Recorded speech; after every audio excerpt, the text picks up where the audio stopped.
El Estado de Colombia fue condenado por la Corte Interamericana de Derechos Humanos en el caso Ana Teresa Yarse y otras lideresas por hechos ocurridos durante la Operación Orión y otras operaciones militares en la Comuna 13 de Medellín durante el año 2002.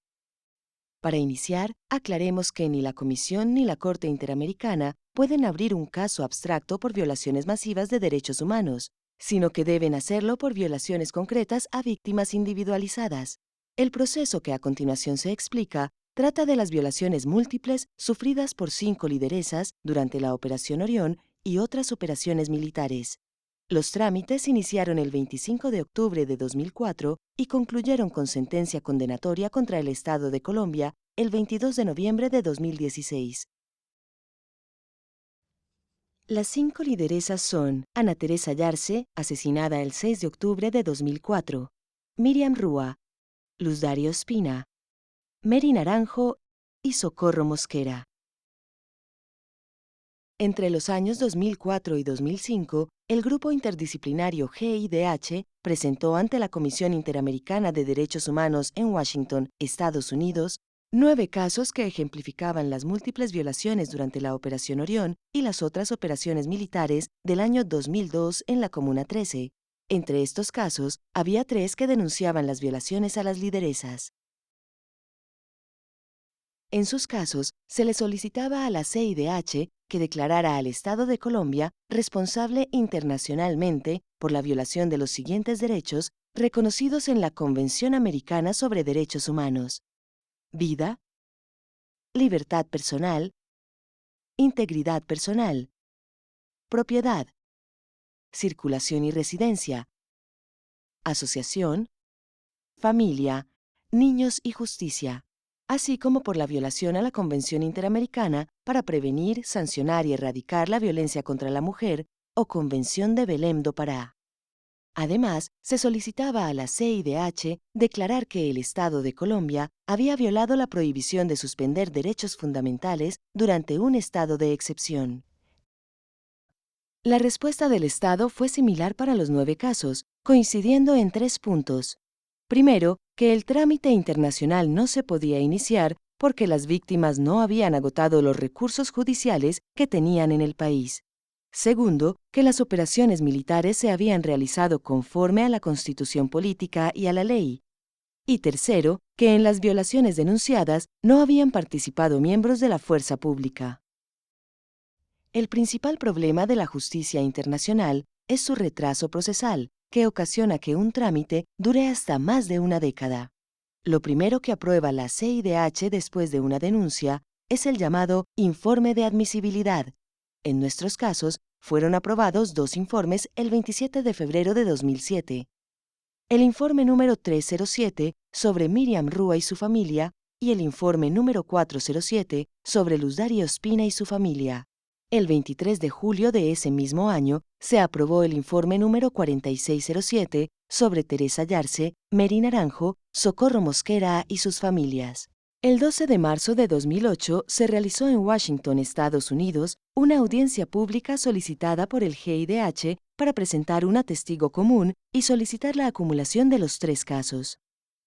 Vale la pena recordar en este punto los 5 procesos penales y las 4 investigaciones disciplinarias que estaban archivadas o en investigación previa. Luego de presentadas las denuncias internacionales, las investigaciones recibieron atención especial, siendo desarchivadas y asignadas a fiscales especiales.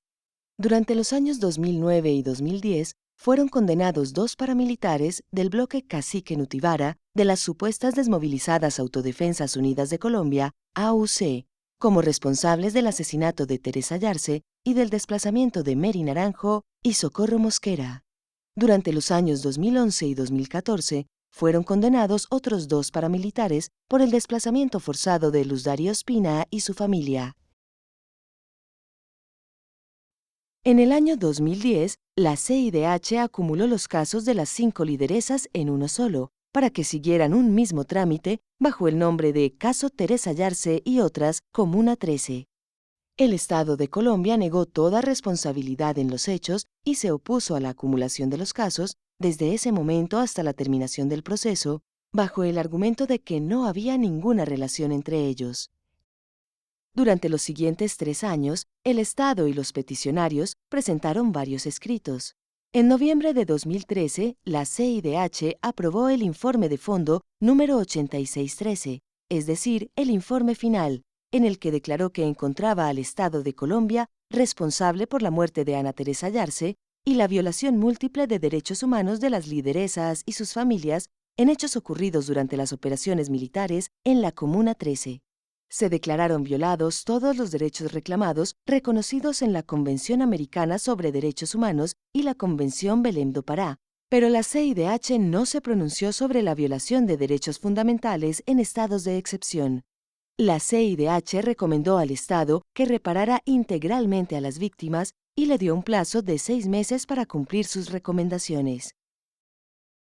Ante la falta de cumplimiento de Colombia, en junio de 2014, la CIDH demandó al Estado ante la Corte Interamericana de Derechos Humanos en San José de Costa Rica, para que este Tribunal de Justicia lo declarara responsable internacionalmente por las mismas violaciones y le ordenara reparar a las víctimas.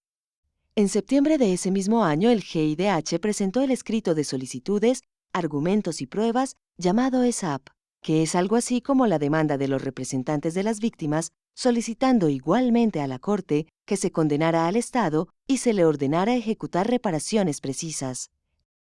Para demostrar los hechos, las violaciones de derechos humanos y los daños causados a las víctimas por el Estado, el GIDH presentó como prueba 97 documentos sobre las actividades y labores de las lideresas y sus familias, 38 documentos sobre el contexto en la Comuna 13, 23 decretos, leyes y decisiones judiciales relacionados con Comuna 13 y la Operación Orión, 11 informes de organismos internacionales y nacionales sobre violaciones de derechos humanos en la Comuna 13, 26 informes de prensa, 2 audios de audiencias de control de garantías ante la Sala de Justicia y Paz del Tribunal Superior de Medellín con la versión de 2 paramilitares, las declaraciones de 22 testigos y 11 víctimas, 7 peritajes de expertos que trataron sobre defensoras de derechos humanos, consecuencias de la impunidad para las defensoras de derechos humanos, afectaciones psicosociales en las víctimas del caso,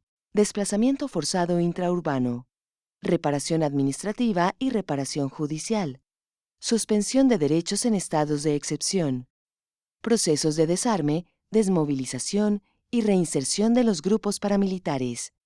Además, la Corte recibió 3 amicus curiae de organizaciones no gubernamentales.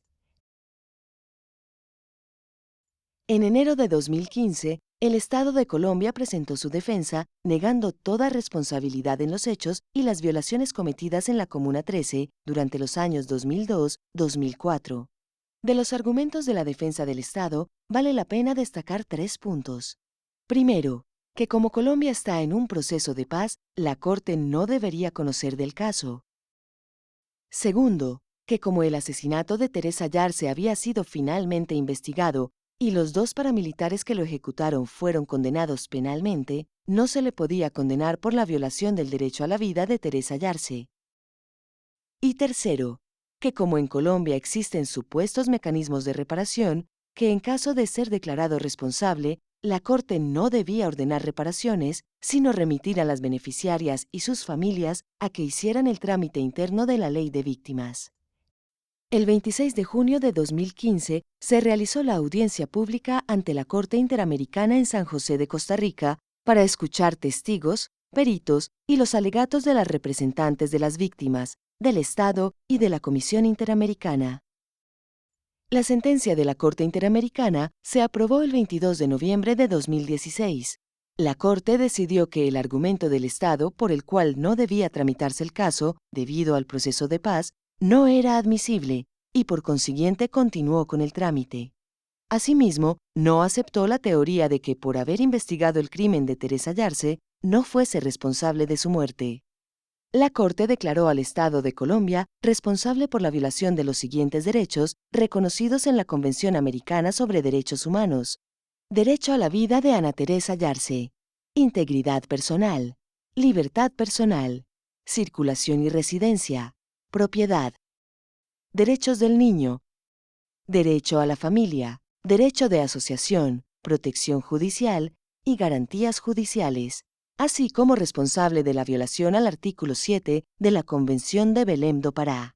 Contrario a lo solicitado por el Estado, la Corte Interamericana ordenó reparar a las víctimas por los daños morales y económicos sufridos, definiendo ella misma los montos de las indemnizaciones superiores a las establecidas en la Ley de Víctimas.